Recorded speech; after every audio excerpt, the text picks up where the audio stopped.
Nightmare Narratives here. I've put a lot of care into bringing these classics to you, and I'd love to know where you're listening from. Feel free to leave a comment, and if you're enjoying this, a like would mean a lot. Now, sit back and enjoy the show. Theater.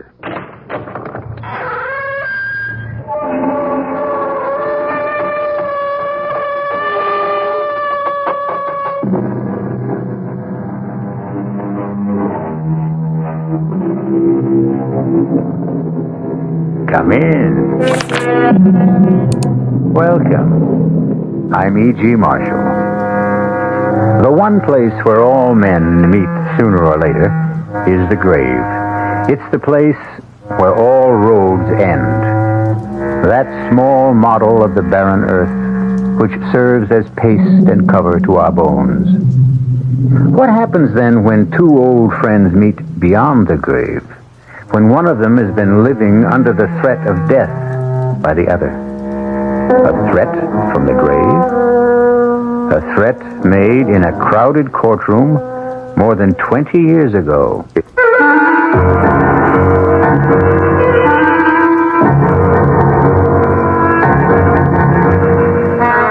Our mystery drama, Deadline for Death, was written especially for the Mystery Theater by Arnold Moss and stars Michael Tolan and Joseph Julian.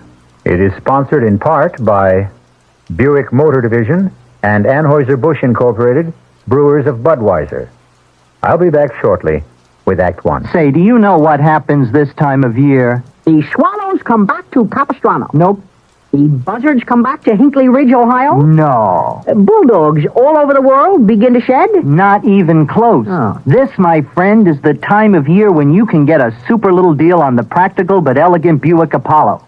And just between you and me, it may very well be the best chance you'll ever have to buy a Buick. I could have sworn this was Buzzard Day in Hinkley. This is Dave Herman reminding you that the Jets-Raiders game over WOR Radio at 3:35 this Saturday afternoon is brought to you in part by your New York, New Jersey, Fairfield County Dodge boys.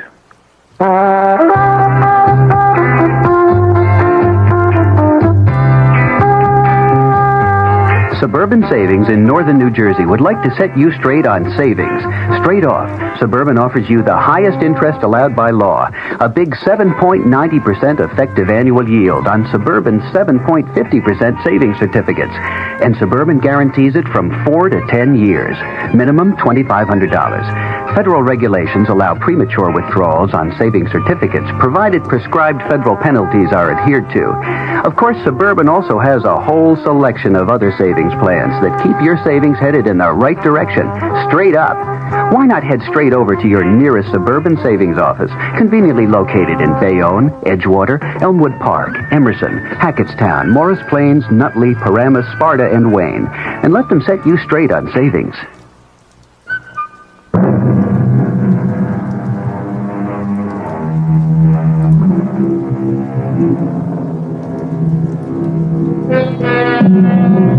Was the threat Johnny Promise made some minutes ago an empty warning?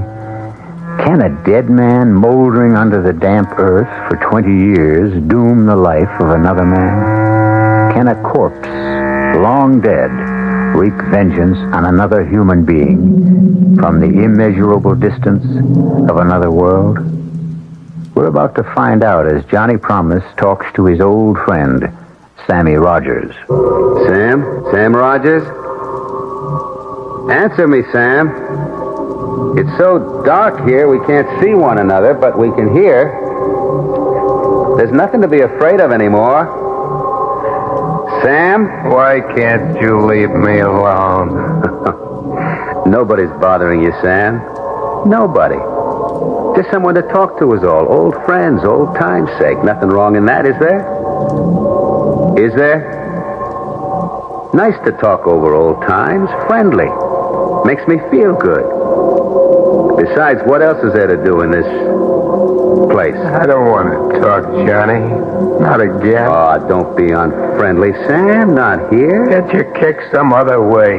Leave me alone. Stop torturing me. It's been finished all over for a long time. Oh, tell me again how it was. Just one more time. Like what went wrong on our bank job.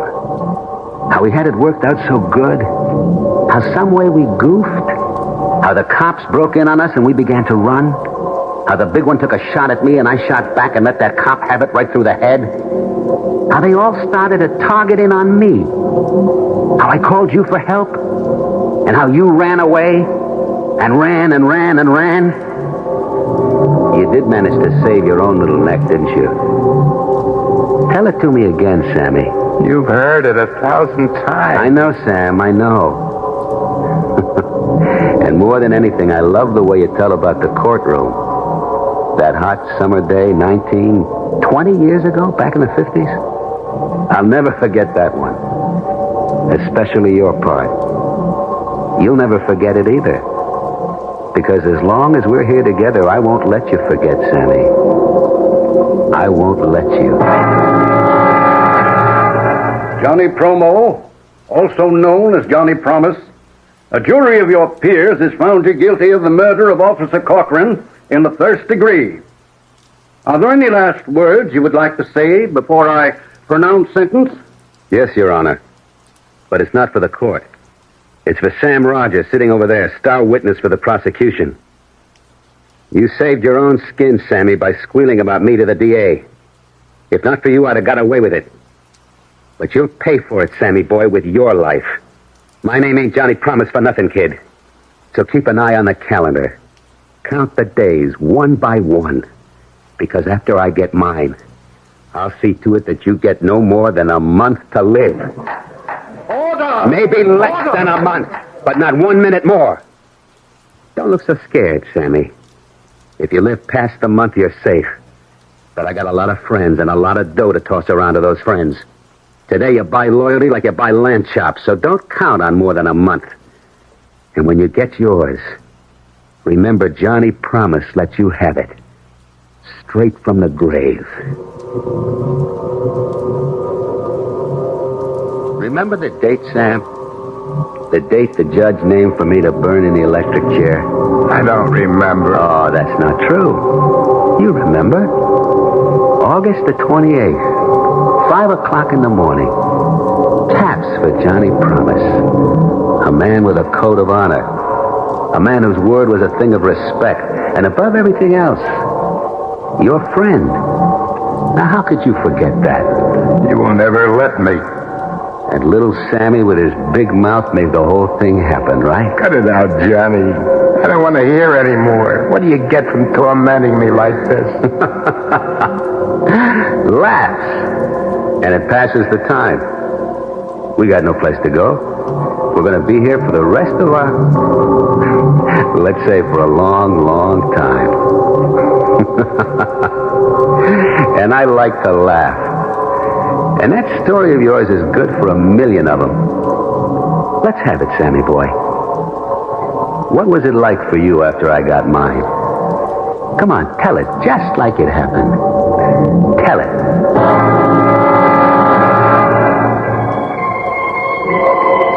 After the judge pronounced your sentence, I sat there in the courtroom like it was me he had sentenced. The cold sweat was pouring out of my body. I couldn't move. I could hardly breathe.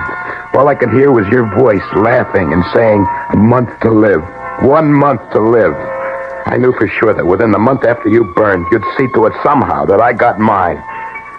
So I holed up in that scrubby hotel room, way up on the 9th floor. And for 2 whole weeks, I didn't see anyone. I wouldn't answer the phone. I wouldn't talk to anybody. I wouldn't open the door. Except for Linda. She was the only one I could trust. It's me, Sam. Come in quick. Here's your dinner, Sam. Thanks, Linda. And today's newspaper? September the 12th. 15 days since Johnny... You've got to stop thinking about it. Stop thinking about it. By 5 a.m. of the 28th, I'll be a dead man. And it could come at any time. In a week, tomorrow, in an hour. But you've taken care, sweetie. Nobody can get at you up here. And once you get past the 28th, you're a free man. Johnny said so, didn't he? Yeah, he did. And he never broke his promise, did he? Yeah, that's what I'm counting on. But just the same, Every morning I wake up after a bad night and I hear myself talking to myself. I say, today, will it be today? Is this my last day on Earth? That's what's driving me crazy. Sam, you've got to find things to take your mind off of it.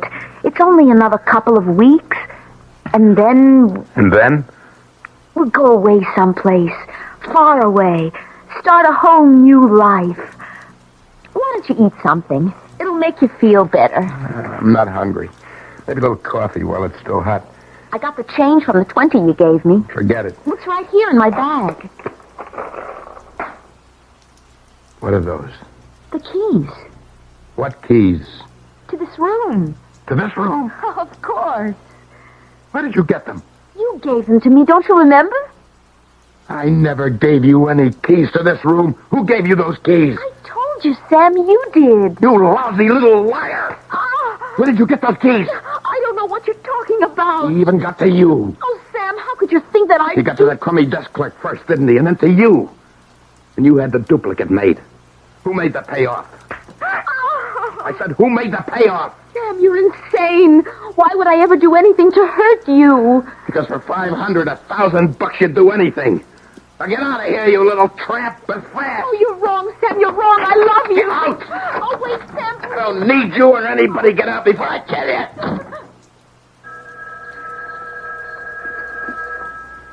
It was the house phone. Not my private line with the unlisted number.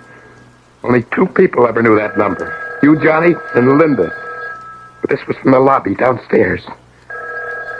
Stood there listening to it ring. Didn't dare answer it. The sound began to bore a little hole into my brain. And finally, yeah, who is it? It's me, Sam. Linda. You. How could it be you? You just went out of the door. Where are you? In the lobby downstairs. I'm so glad you answered. How did you get down there so fast? Please, Sam, listen to me. I know how you felt about those keys, but you've got to trust me. Yeah, sure. How did you get to that phone so... You've got to get hold of yourself. Why don't you have the locks changed on your door? Why? For what reason? Call in a locksmith. Somebody who never heard of you, of me, of Johnny, anybody we know. Let him change the locks and give the keys only to you. One of a kind for each lock. No duplicates. Do that, Sam. Please. You know I'd never do anything to hurt you. Yeah, sure, sweetie. That's a good idea. I don't know what got into me. What made me think that you... I'm sorry, Linda, for everything. You call a locksmith, yes? First thing in the morning. I'll be seeing you, Sam. Huh? Oh, yeah, Linda. Right.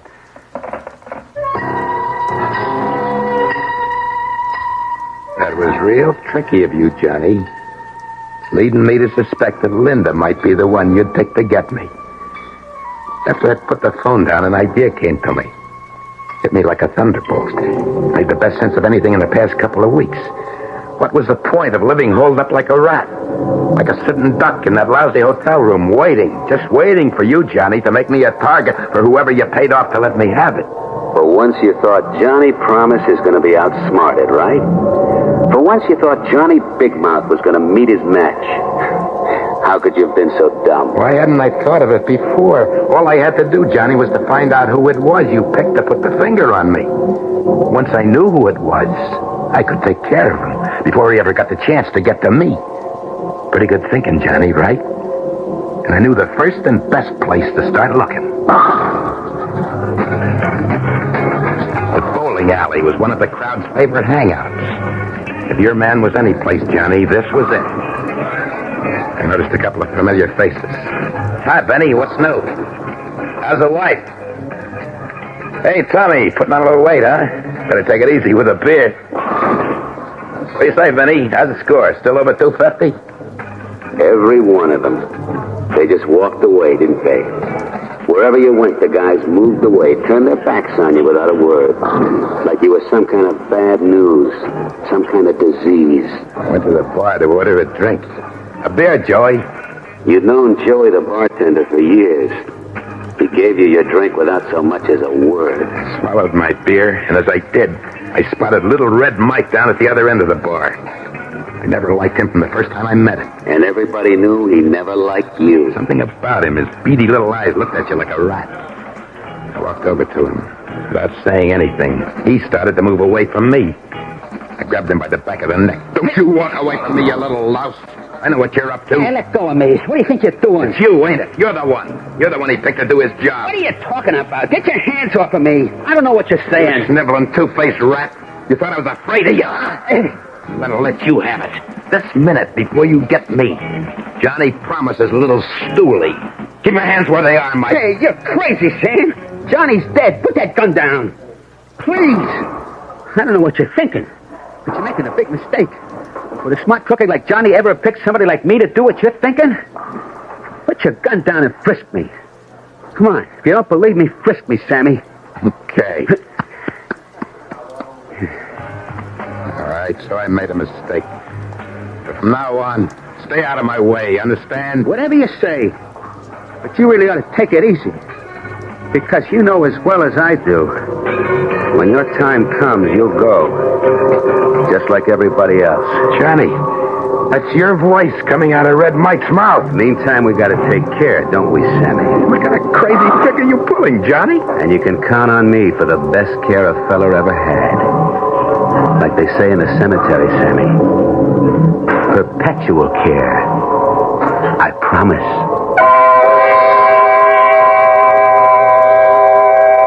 There's a delicate little mechanism inside the heads of all of us. When you're threatened by an overpowering fear, for example, whatever or whoever is the cause of that fear turns the little machine on. And wherever you go, you see that person. Hear his voice, feel his touch. Like what's happening to Sammy, right? Just how far and to what ends will the little machine drive Sam Rogers? We'll find out shortly when we return with Act 2. Hey, Mom, what's for dinner? Hey, Mom, what you got? Your ShopRite supermarket has a what's for dinner idea the family will love. Choice grade boneless beef roast, bottom round or shoulder, just $1.29 a pound. Put a few in your freezer at this low price. Other ShopRite values this week include sweet honeydew melons, just 69 cents each. Minute Maid orange juice, Court Gardens, 3 for $1. Armour Franks, 1 pound package, 79 cents. ShopRite is also headquarters for your back-to-school shopping. So visit your ShopRite and save at ShopRite. She loves the family. She wants the best. She does all that she can do. She lets ShopRite do the rest. Hey, Ma, what's for dinner? ShopRite has the answer. WOR New York, an RKO General Station.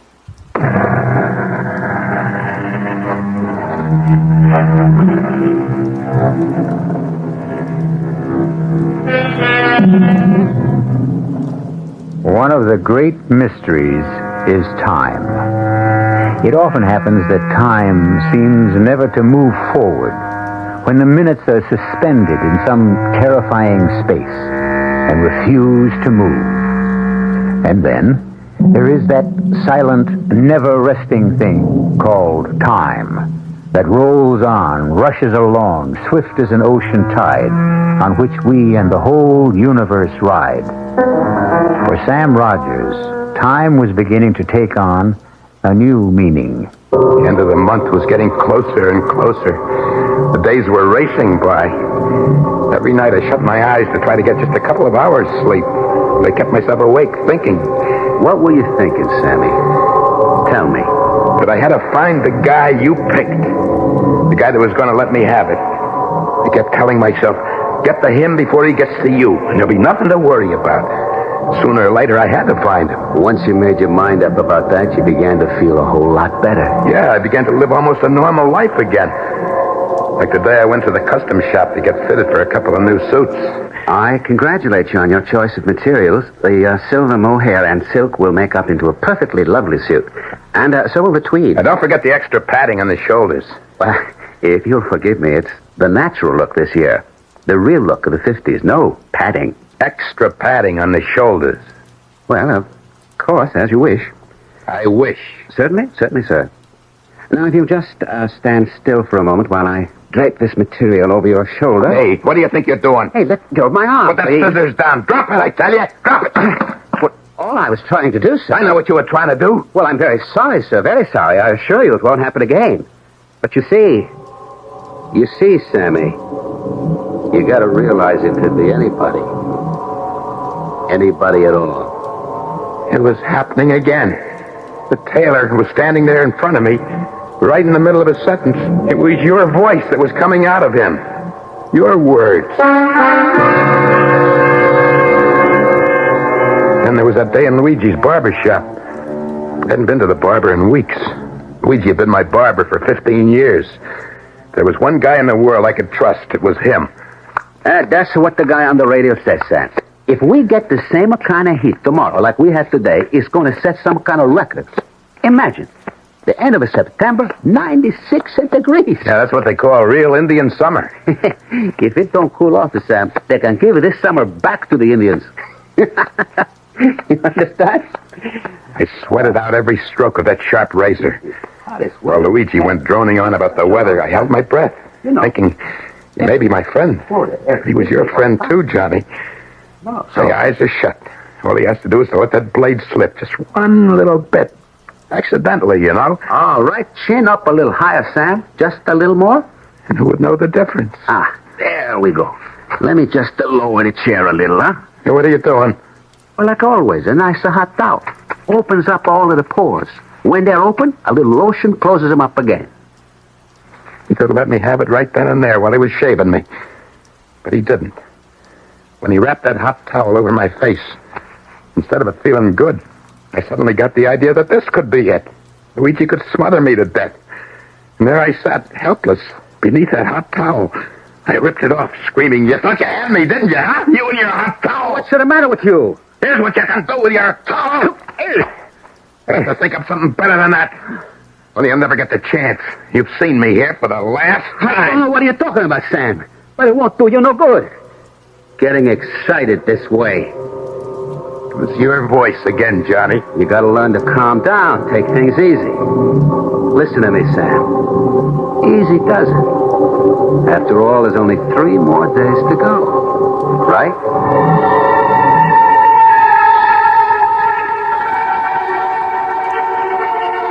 We raced all the way back to my hotel.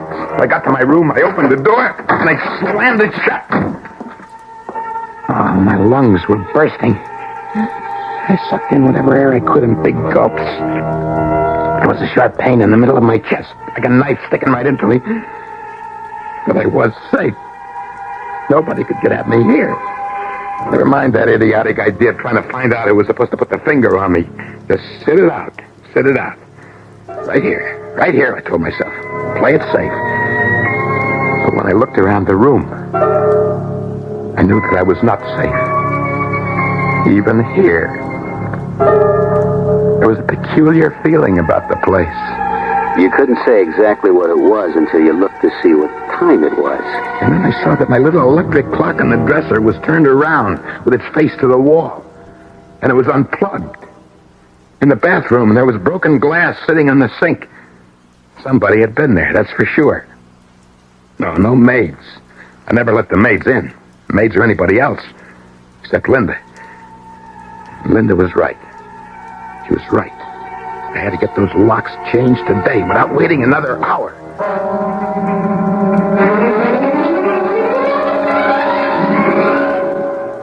Well, yes, sir, they may cost you a little more, but you know, you got the best and safest locks American ingenuity can devise.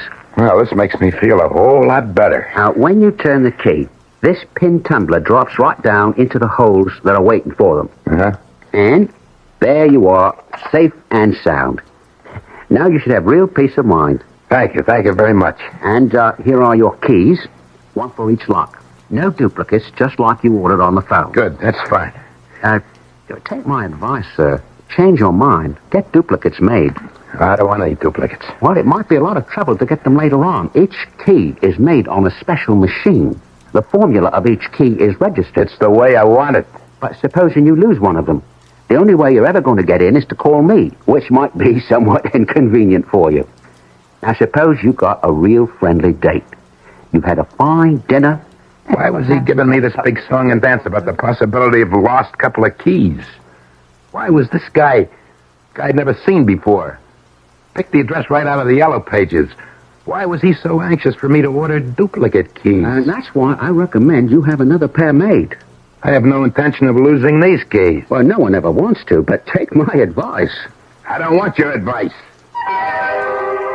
And suddenly it hit me. This could be the guy you picked to get me. By some crazy coincidence. Who was he anyway? Somebody I'd picked out of the phone book. And that's why he was selling me this bill of goods about duplicate keys. The whole thing was a big put-on. Here's your money. Thank you. Well, whatever you say, you're the boss. Now get out of here. Get out before I throw you out. Well, if anything should happen, don't say I didn't warn you. A door you can't get into could turn out to be a matter of life and death. But maybe you're right. If someone really wants to get in there... I don't know how you did it, but that trick with the voices was driving me up the wall. I guess a little thing like a couple of keys is not going to stop them. We both know that, Sammy. Don't we? I was trapped. It was bad enough the way it was before. Now with the locks changed by this strange guy, the walls began closing in on me. The room got smaller and smaller. The air I tried to breathe burned my lungs. I threw open the window and took a deep breath. It didn't do any good. It's like a fire inside of me. If I could only get a little sleep, I'd try to face what the next day might bring. After a while, I went into the bathroom. You stepped into the shower, turned on the water, right?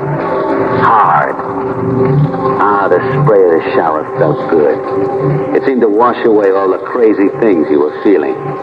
You gave yourself a good, brisk rub down with a heavy bath towel.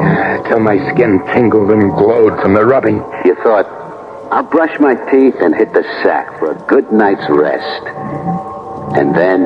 And as I started to put the toothbrush into my mouth, there in the bathroom mirror, I saw something that blew my mind into little bits. The teeth I was brushing, the eyes that were watching what I did were not my teeth, not my eyes.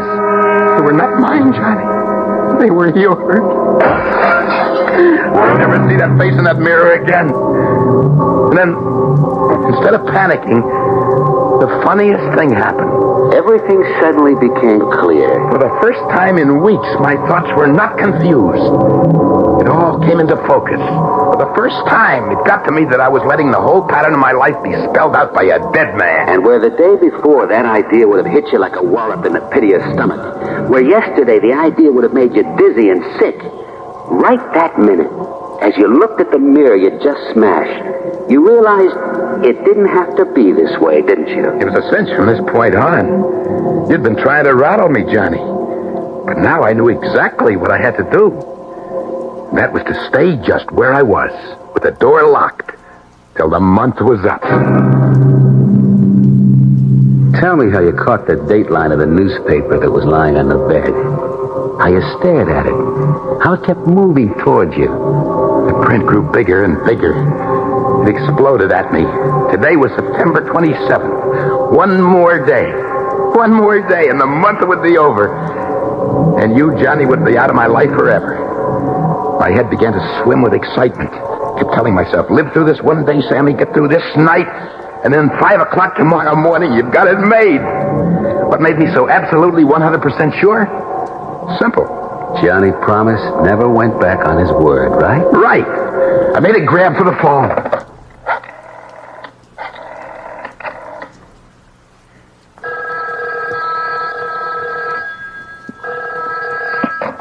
Front desk, can I help you? What time is it exactly? Exactly 11:15 p.m. You sure? I just checked it with the radio. I'll set my clock. It stopped. And today's the 27th?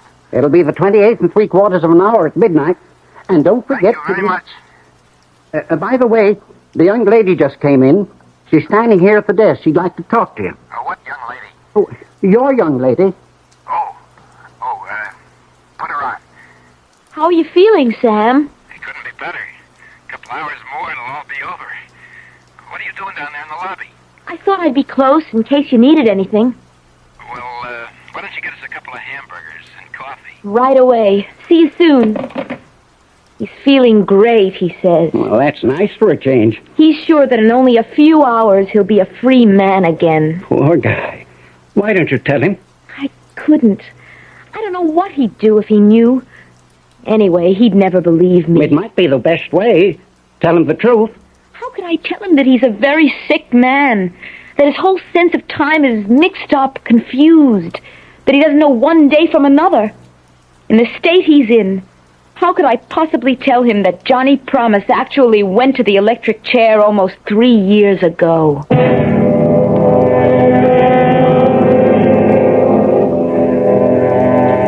Does one tell a dying man what he's about to meet, or keep the secret from him? I suppose it depends on how you see death. If you look at it as a friend, you entertain it. If it comes as an enemy, you prepare to overcome it. Death has its greatest advantage when it comes as a stranger, as it may or may not be coming to Sam Rogers. We'll know the answer when we return shortly with Act 3. When you feel like having a cold Budweiser, do you automatically reach for a glass? Well, sure, Bud's a great beer any way you drink it. But without a glass, you're really missing something. Now take that wonderful Budweiser head of foam, for instance. Those bubbles, tiny though they are, still amount to something pretty special at the top of your glass. Taste appeal and eye appeal. Two results of exclusive beechwood aging and natural carbonation. It takes a lot longer to brew Budweiser that way, but brewing beer right does make a difference that you can taste. That's why, when you say Budweiser, you've really said it all. Anheuser-Busch, St. Louis. Hi, Dave Herman here, reminding you that my analysis of this Saturday afternoon's Jets-Raiders game at 3:35 over WOR is brought to you in part by your local Chevron dealers. Can't get to sleep? You're not alone. An estimated 20 million Americans occasionally suffer from some form of sleep disturbance. Just a sleeping aid may not be the answer, but there is a simple get-to-sleep system that may prove successful. Try Compose. Compose relaxes you, enables you to sleep. Don't take it as you would some sleeping aids right at bedtime. Take it earlier so you can fall asleep more naturally. Take Compose before you get ready to go to bed. Let Compose help you unwind, quiet you down. At bedtime, you fall asleep more naturally. Does it work? Judge for yourself. Take as directed. Compose is so gentle we think of it as slowly throwing the sleep switch. Unconditional money-back guarantee. Just send unused tablets to the Compose people. Try Compose early tonight. Then at bedtime, fall asleep more naturally as Compose gently throws the sleep switch. Compose. C-O-M-P-O-Z. Compose. Well, good evening, Mystery Theater fans. This is Gene Shepard, and we're sitting here having a very friendly roundtable discussion with many of our listeners who gather nightly here at the 710 spot on the dial. And if you'd like to join our little evening gatherings, I'm on every night at, let's see, it's 9:15 now. 9:15. You write that down and make sure that you bring all the things you need to be prepared for a fantastic evening. I'm on every night from 9:15 until 10. Join our little group some night. We sit around and discuss the world and enjoy life and walk around in the weeds and just be people. 9:15 on WOR.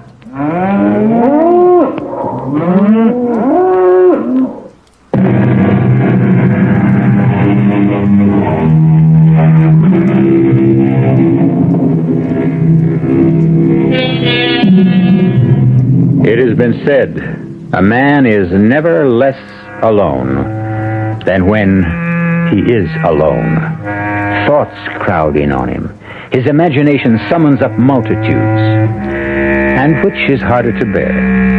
The fear of loneliness, or as in the case of Sam Rogers, the loneliness that comes from fear. Somewhere in a lonely graveyard, a cold wind whistles over the moonlit tombs. From a purgatory of his own making, Sam Rogers is forced by Johnny Promise for the 10,000th time to recreate the path of his downfall. In my hotel room, I kept staring at the clock in my dresser. The hands didn't seem to move at all. They moved so slowly. And then it was midnight. Midnight at last, right on the nose. Only 5 more hours to 5 o'clock. That was when you got yours, Johnny. 5 a.m. And here I was, just 5 hours short of the deadline you'd set for me. 5 hours, 5 years. My blood went cold. Little bumps on the back of my neck. My throat scratchy and dry. I wasn't about to fall for any more of your tricks, Johnny. Smart boy. You sat there on the bed waiting. You weren't going to answer. The knocking kept on louder and louder with more and more force. You sat so still the muscles in your back and legs began to stiffen and ache. There was a dull pounding at the base of your skull. Finally you saw the sheet of paper come sliding under the door. 4 words written in red with what seemed to be lipstick. It's me, Linda. Open. Carefully, quietly, I got off the bed, went to the door, and I whispered, "Who is it?" It's me. Open the door. Did you forget? The hamburgers and the coffee? Get in, quick. Are you all right? Fine. Here's your coffee. Light, the way you like it. And no sugar? No sugar. The rare hamburger is yours. In less than 5 hours, Linda, we're going to leave this town for good. I never want to see it again. We'll start all over again, fresh. Maybe Alaska or Mexico. Whatever you say, Sam. We talked of our plans for the future, where we might go, what we'd do, the family we'd raise, pushing all other thoughts right out of our heads. It was exciting and beautiful. I looked at the clock again. Where had the time gone? It was 5:15. I said to Linda, "You've got to leave." Why? When I walk out that door, I want to do it alone. You understand why?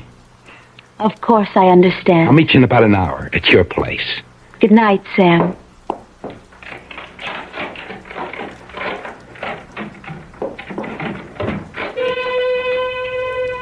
The next time I looked at the clock, it was a couple of minutes past 5.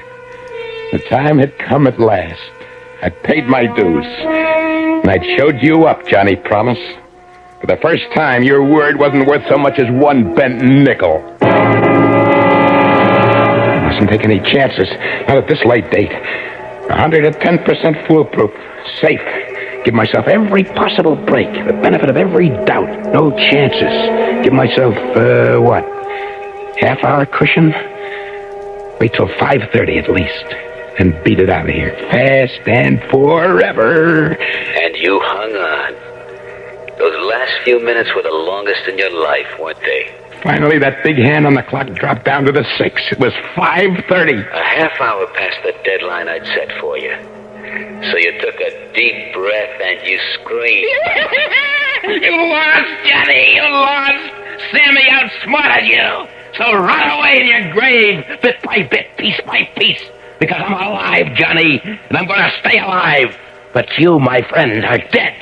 As dead as yesterday. 5:40. 20 minutes to 6. I turned the keys. First in one lock, then the other. Flung open the door. Ran down the hallway. Rang for the elevator. When I got to my floor, the door opened. I took one last look behind me and got into the elevator car. But then you thought, the elevator man. Can I trust him? Was he dependable? Could he possibly? No, that's all over and done with. I don't have to be afraid of anybody, not anymore. You'd had your bad dream. You were finished with waking up in the middle of the night in a cold sweat. The nightmare was over. The only thing that was real was that you were alive and breathing. What happened when the car reached the lobby floor? I rushed past the front desk out into the street. There was a chill, penetrating drizzle. It was still dark. The promise of a new day was doing its best to break through in the east.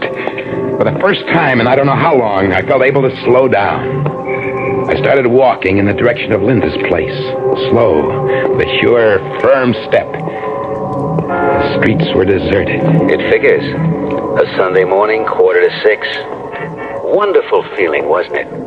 Like the whole city belonged to you and you alone. That's right. The buildings took on a look of friendliness, like I'd never seen them before. The traffic lights were changing from red to green, then back from green to red, but there was no traffic. Like a ghost city, abandoned. And my own footsteps echoed behind me as I walked. Was it my imagination? I thought I heard 2 pair of footsteps following mine. But you didn't have the guts to turn around and look back. For a minute you thought maybe they were your own footsteps echoing down those narrow streets.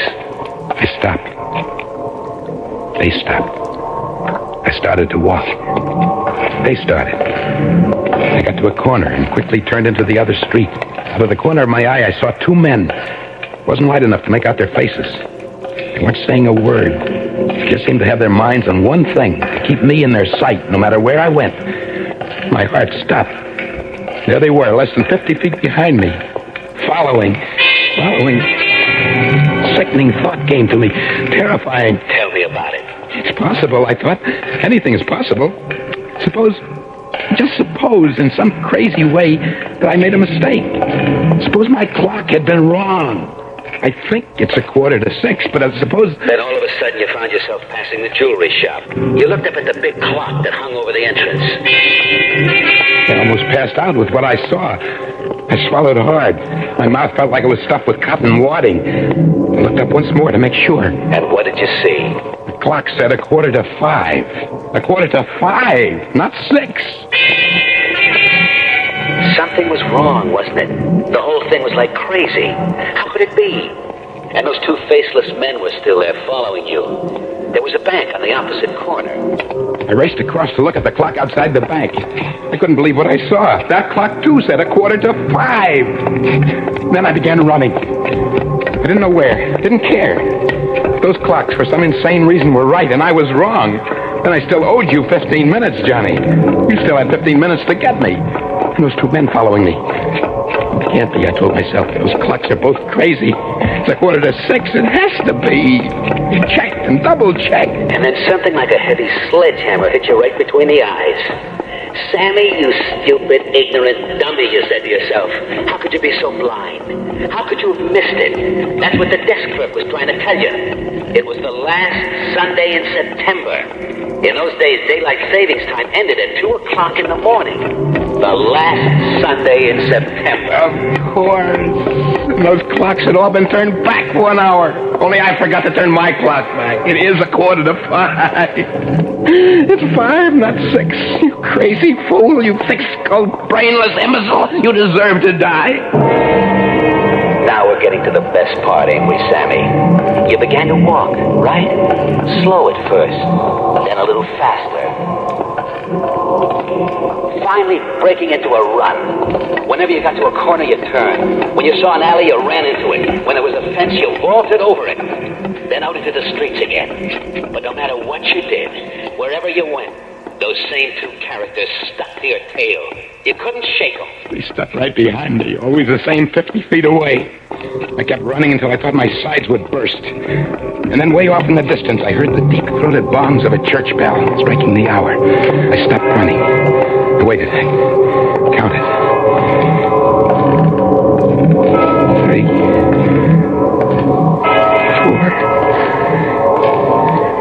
4, 5. Come on, 6, come on.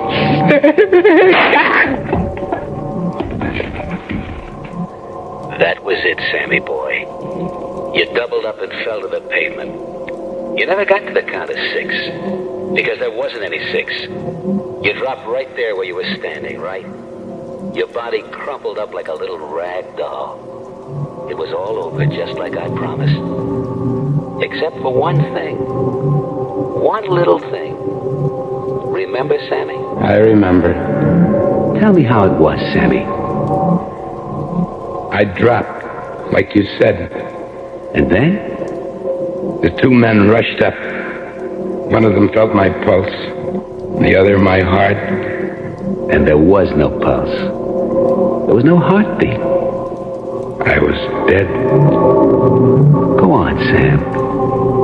One of the men got up from where he'd been kneeling over my body, turned slowly to the other fella and said, He's dead, all right. And not a mark on him. Well, that big newspaper delivery truck passed by. Backfired. Just backfired. And this guy drops dead. I guess we better call the police. So Johnny kept his word after all, didn't he? And even today, from where he is now, he keeps assuring the rest of his companions. It's like it's my code of honor. Once I give my word, I never break it. That's why they still call me Johnny Promise. Right, Sammy? Right, Johnny. Oh, and, Sammy. Yeah? Tomorrow I want you to tell me the whole story all over again. From the very beginning. Right? Right.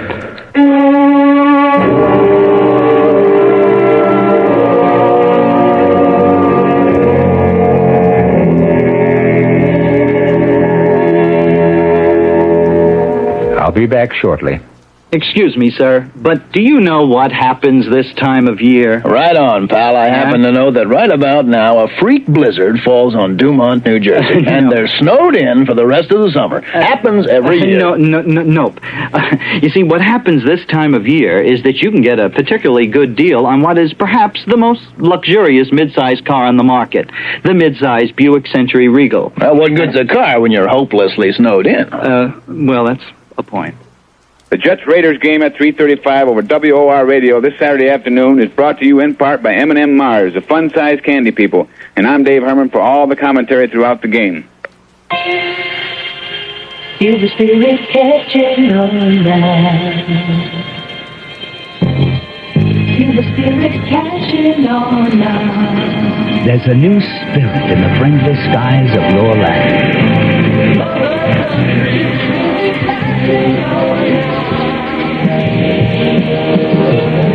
United Airlines has a bright new look with new colors, a new symbol, and it goes deeper than that. There's a mood you can sense in our people, a spirit you can catch, the spirit of friendship service. You can feel it growing everywhere you go. Come share the spirit of friendship service. It's catching.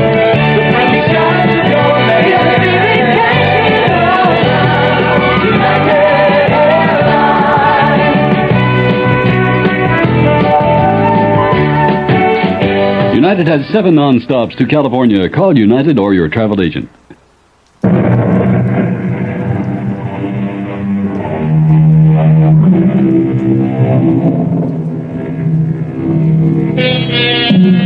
You may recall that Johnny had promised he was going to give Sammy the best of care.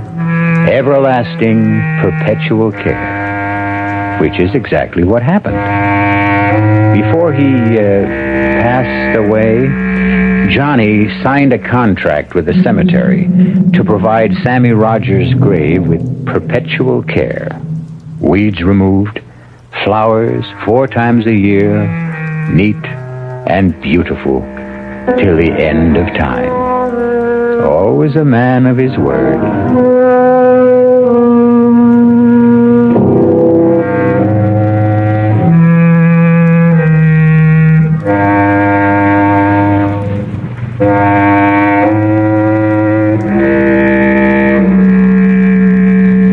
Our cast included Joseph Julian, Michael Tolan, June Gable, and Guy Rep.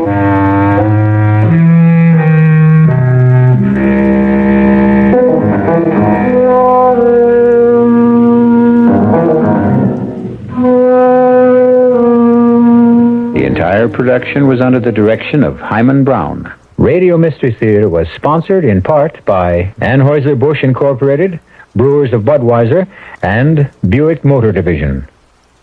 This is E.G. Marshall inviting you to return to our Mystery Theater for another adventure in the macabre. Until next time, pleasant dreams. I'd love to know where you're listening from. Feel free to leave a comment, and if you're enjoying this, a like would mean a lot.